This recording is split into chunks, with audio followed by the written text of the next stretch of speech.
Hannah, and that's going to bring up a 4th down. And that incompletion was caused by the defense. I think they were trying to get one into the middle of the field, trying to find a receiver there. But they were in zone defense. And what are the advantages of being in zone? Eyes and reaction. Eyes meaning all eyes are on the quarterback and able to react when he throws the football and rally to that spot. And that's exactly what happened there. Able to get there and knock it away. 19 yards there on the pickup. And on 4th and long, somehow they're able to keep the drive going. And they're going to speed things up here. A 1st down carry by Elliott. And he's going to fight his way forward here for a modest gain. It's a 7-yard carry to set them up with a 2nd and 3. This drive is turning into an extended one, and the guy carrying the ball, he's becoming more like a body blows guy. Every carry is putting some damage on the defense. So after a while, I'm not too sure how many guys are going to want to run up and tackle him. It's a good gain of 11, sets him up 1st and goal. Looked like a pretty good, safe play right there. No, he's had trouble with the interceptions in this game there. Hits his guy out in the flat. Yeah, so many times we hear quarterbacks and offensive coordinators talk about in your progressions, you're either throwing the touchdown or you're throwing the check down. But earlier in the game, it was touchdown or interception. Now he got to the check down, a nice safe throw, and a good one. What a game this defense has played. They're pitching a shutout, so it'd be fun to watch down the stretch to see if their defensive coordinator continues to be as aggressive as he's been all game long.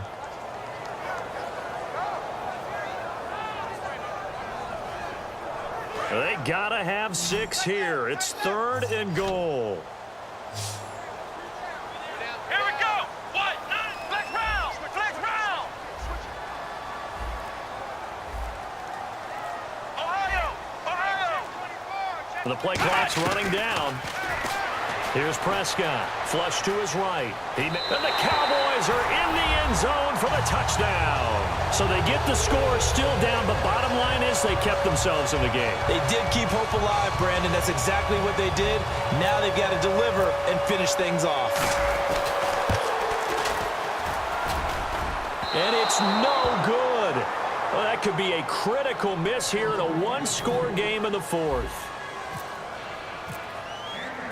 Bailey now to kick it away after the touchdown. Fielded about a yard deep.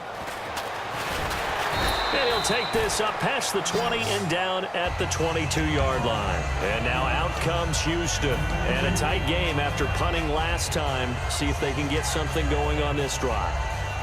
As they head to the field now, with the game this close, you've got to feel there's a sense of urgency for them going on offense right now. But they have to do it without letting panic creep in and affect their play. They begin with a run by Miller. And he'll get this one up to the 26. A gain of 3, 2nd down.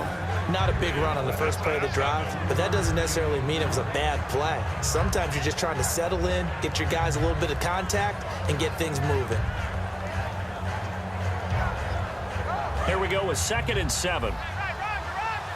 And the D-line pinching together must be expecting the run. They come up in an offset eye. Again, it's Miller.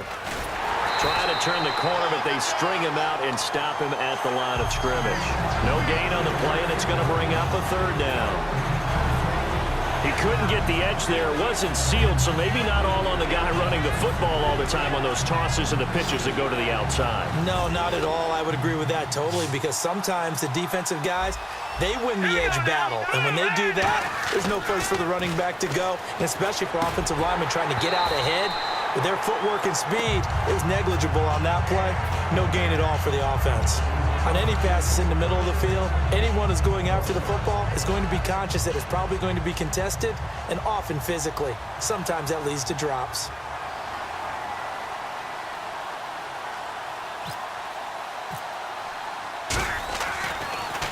He gets this one away, and boy, it's another boomer.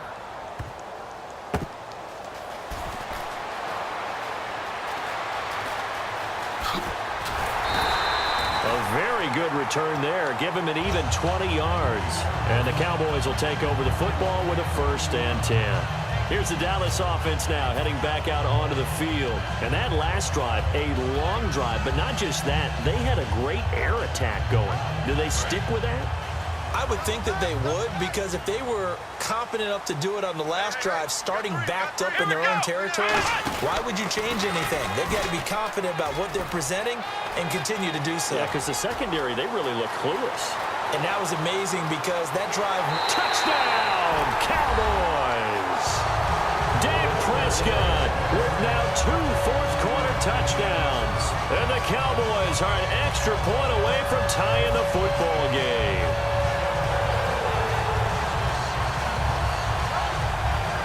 And now a critical extra point attempt here.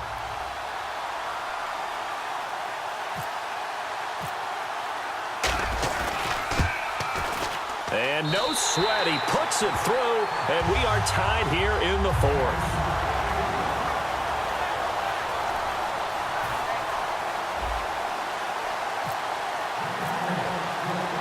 So here comes the kickoff now, all even here in this 4th quarter. And this will be a touchback as that sails over the end line. And the Texans set to come onto the field. And they're coming off a 3-and-out, my friend. I think they've got to look at that play sheet and go to a spot that they haven't gone before. Time to shake things up a little bit to try and get this offense moving. Okay, so how do you do that? How do you shake things up? You look at what you've called before, realize it hasn't worked Go to so something well, else. and maybe you try and find one of those special plays from one of your better players, and maybe try and hit something big and get things going in the excitement area. Hopkins on the grab over the middle. And they're going to get this one all the way out across the 45. And there they went crossing route against the zone defense. What do you think of that? Takes real coordination between the passer and the receiver, because you've got to read those zones and where the open spots are and be on the same page with the guy throwing the football. Because sometimes you're throwing it in front of the zone, sometimes you're throwing it between the zones, sometimes the receiver's going to just kind of find a spot and what we call sit down and present himself to the quarterback and throw it there. It's a tough read, but when they're in sync, it's really effective. A first down carry now for Miller. And able to break one tackle, but then quickly brought down. And give him 4 yards there. It'll be 2nd and 6. Boy, where would these guys be without his performance on the ground? That puts him over 100 yards now for the afternoon, and I tell you, he seems to be getting stronger as the day goes along.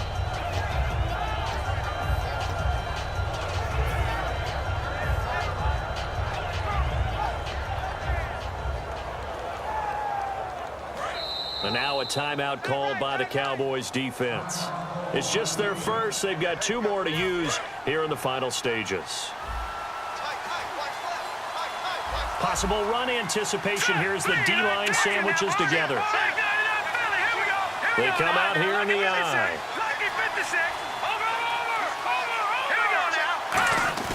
Throwing now is Osweiler. This one complete. It's C.J. Fedorowicz. And he gets this inside the 35-yard line. And now the Cowboys are going to call another timeout. That'll leave them with just 1 remaining in this 4th quarter of play.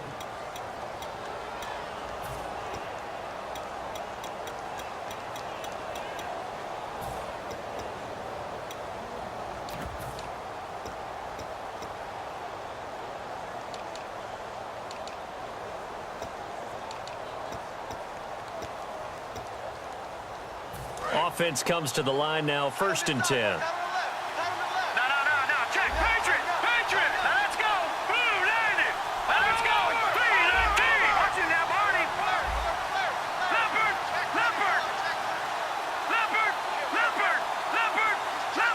Back 99, Philly. Here we go. Watch it now. Leopard.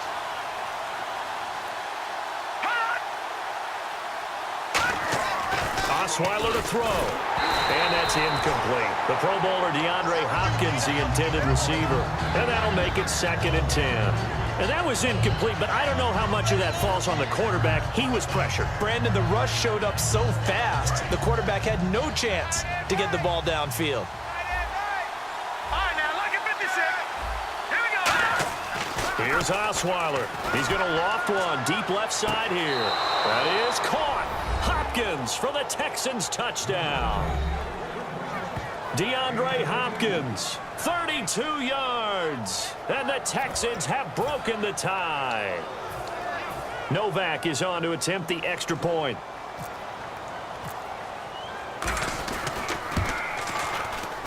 He missed one earlier, remember, but this time he gets it to go. Now it's Novak on. He'll send this one away following the touchdown. That'll be taken in the end zone. And he's able to get it across the 20, but not by much, as he's marked down at the 21-yard line. And now Dallas gets set to take the field. They're down here in a one-score game, but the time, it's a factor, but it's not a huge factor right now, is it? It's really not, because this amount of time gives them a chance to run their offense, to go through play sequences. And this is what they work on every week in practice, usually on a Friday. They go over this type of... Ezekiel Elliott going to take it the distance. And they finally do get him, but not before he reaches the 27. So that effort there gets him into field goal range, but a field goal does him no good here. They need a touchdown to win this ball game. And that's exactly what the defensive coordinator is thinking right now. Yes, they gave up the big run. Now there's hope for the offense. They still have to score a touchdown to beat them. He's going to dial up something right now to protect his goal line. He was looking for Terrence Williams that time, and that'll make it 2nd and 10. Now the Texans are going to stop it as they signal for a timeout. It's just their first. They've got 2 more to use here in the final stages.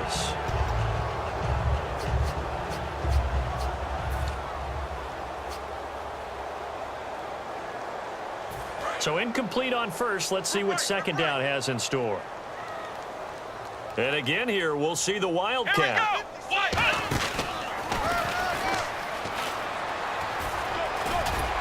And able to push his way forward here for a good little gain. They get 6 here after the incompletion, and it'll leave them with a 3rd and 4. Frustrating for a defense, energizing for an offense. Finding a way to create that type of yardage in your running game, that'll make the guys carrying the ball very, very happy. On 3rd down, Elliott. And he'll take this inside the 20 and down to the 18. Down 7, and they've got to go for it here on 4th down.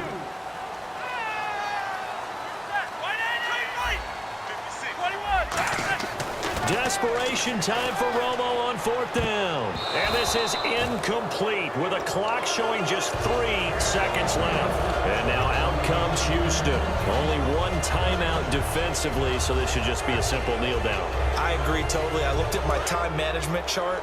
It says take a knee, victory formation. They just have 1 timeout left, and that should be all she wrote. By the way, it's a good thing you can read that because nobody else can. Not with my chicken scratch, not at all.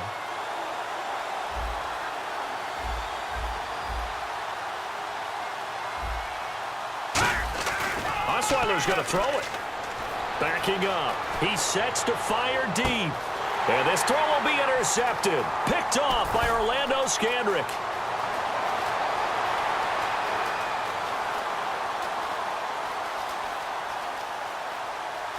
But he will not be able to bring it back. My goodness, what a bizarre ending. The kind of decision that could get a quarterback released before he gets back to the locker room.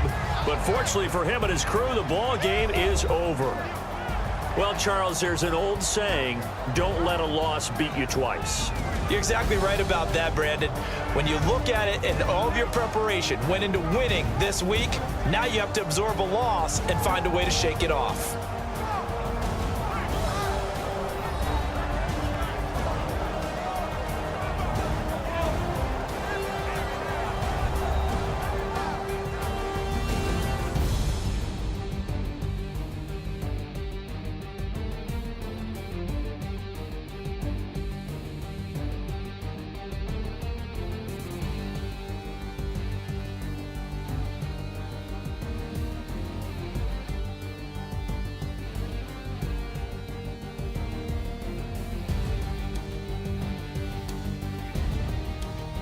So that'll do it. For my partner, Charles Davis, and the best darn crew in the industry, I'm Brandon Gaudin. This has been a presentation of the NFL on EA Sports.